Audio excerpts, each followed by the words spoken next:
Good evening and welcome to the Raucous Caucus, live now. Live at Ben's Next Door. Next door to Ben's Chili Bowl, 12th and Juice. Mark, Terry, and Garland, three minds linked and locked in analysis, wit, and sagacity. Every Tuesday night, live. Live right here, 7 p.m. WPFW 89.3 FM. Welcome again. Live with Terry, Mark, and Garland, and the Raucous Caucus.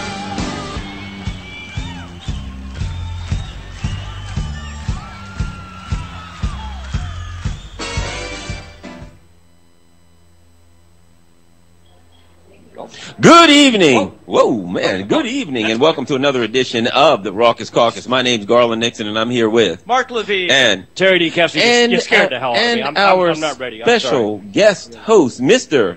Perry Red. Oh, is he? What? Perry Red. How did he get in You here? notice the special ghost host? Tell us. Special ghost. I mean, special guest host. Oh, okay. Terry, tell us about our special guest Mark's host. going to tell us how we got in here. Then I'll tell Perry you. Red paid for this microphone and said That's right. So you guys shut up and give him the mic.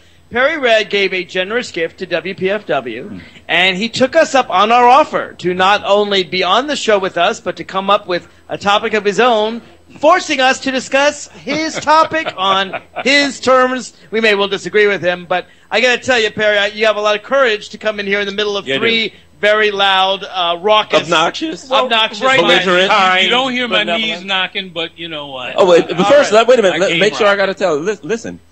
Good evening. Whoa, man. Good evening, and welcome to another edition of the Raucous Caucus. My name's Garland Nixon, and I'm here with Mark Levine and Terry D. Kester. You scared the hell out of me. I'm not ready. Special guest host, Mr.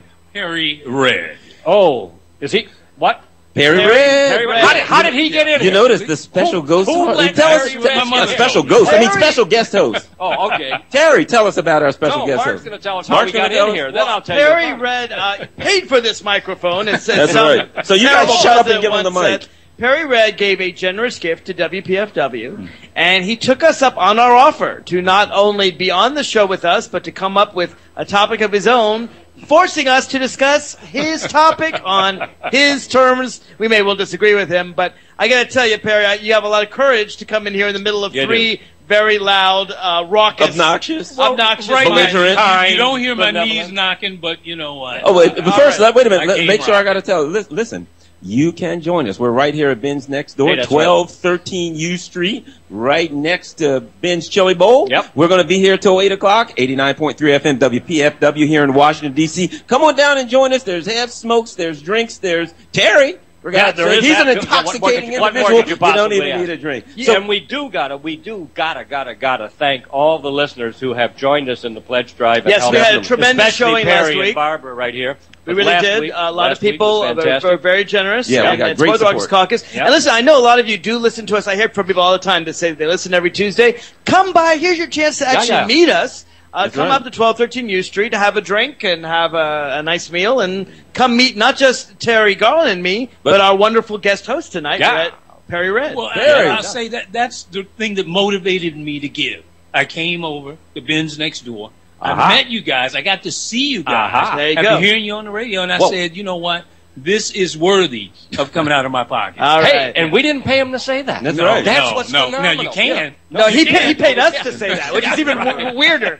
Okay. Also, got to thank all the people that gave. We did a special show Monday morning on economics and on the deficit situation, and I really want to thank. We had a tremendous response, absolutely tremendous response, and particularly to the issue of closing down the Center for Public Broadcasting, the Center Corporation for Public Broadcasting, PBS, NPR, and WPFW, and the Corporation of Public Broadcasting, and the threat. And the response we got to that show was phenomenal. So I really got to. Why don't you introduce our host? I'll do that. Today, Terry, because it's 7:59. We don't want to use up all his time. Yeah, right.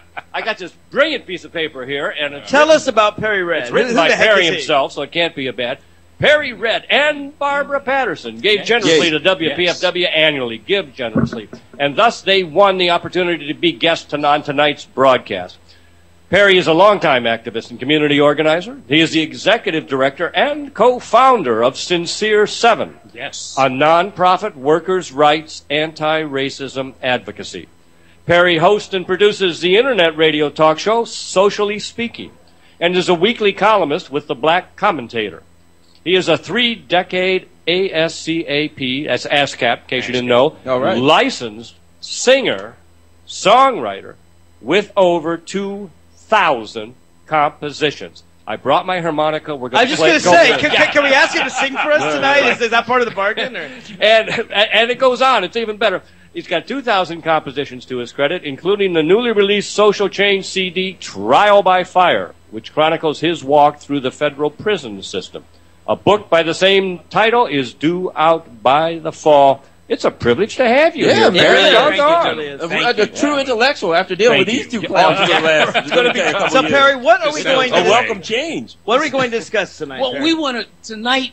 I wanted to hear the genius in this city on the topic of President Obama's chances for re-election. We better hope somebody comes in here if you want to hear the genius in this city. And you know, we are taking bets and money tonight, so if you want to lay odds, I've won two with Perry with Terry so far. And you've got what, $2? I got $2. I am $2 richer. Yeah, use it to You're buy. You're just lucky I don't bet more with you, Terry. Use it to buy a tire, will you, kid? All I need is a bit more than that. Okay, Perry. I want to get some pictures of that tire change.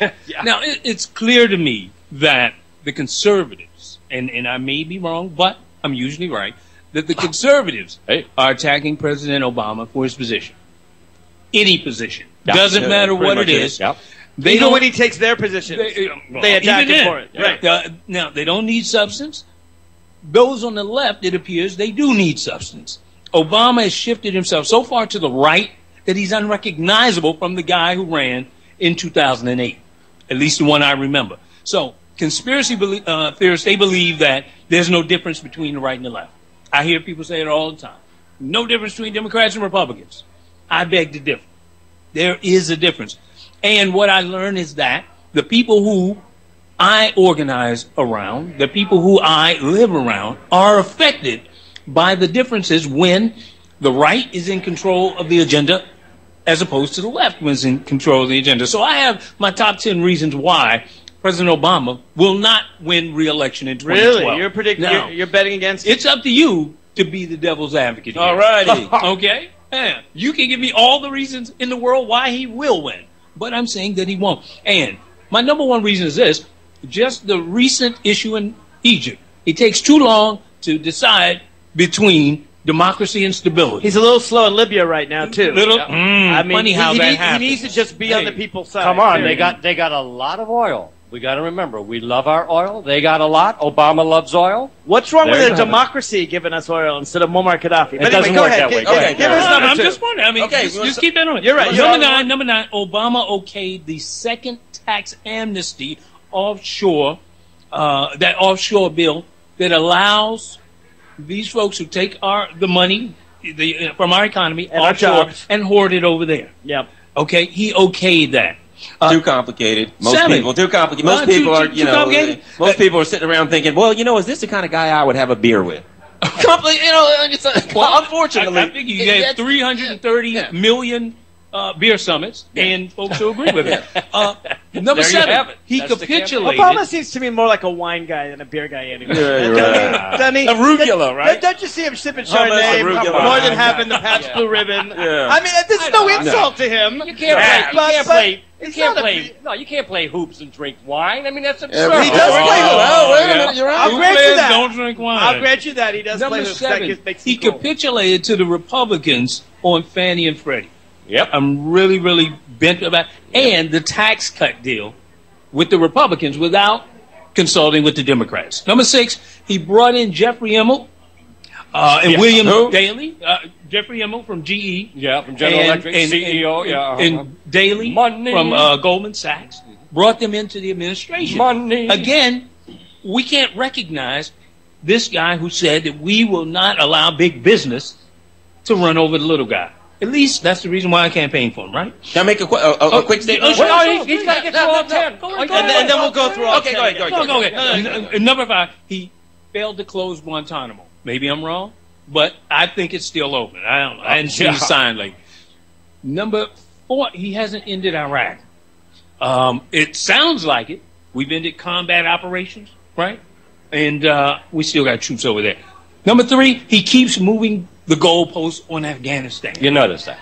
Raising the hoop. Maybe it's just me, but number 2, among the programs reportedly targeted in Obama's 2012 budget cuts, this deal with the energy, cutting the energy program, where you provide energy for folks who can least afford it. Right, well, they're poor and they're old, so why provide energy for no them? one needs heat, right? No, I mean, they're not going to be able to mobilize. Come on. My number 1 reason for giving the prediction Obama will not win re-election is that he has not enacted, well, I won't say a single, but I feel that way, but only one legislation that has impacted African Americans, of which I am one.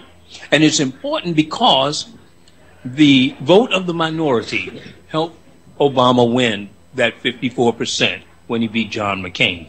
And if you don't win it this time, if they sit on their hands, because they will, and I've just given you 9 reasons why, then he will not win re-election. Okay, but I got something to say here. Let me throw a monkey wrench in the program. Yep. Okay. A monkey?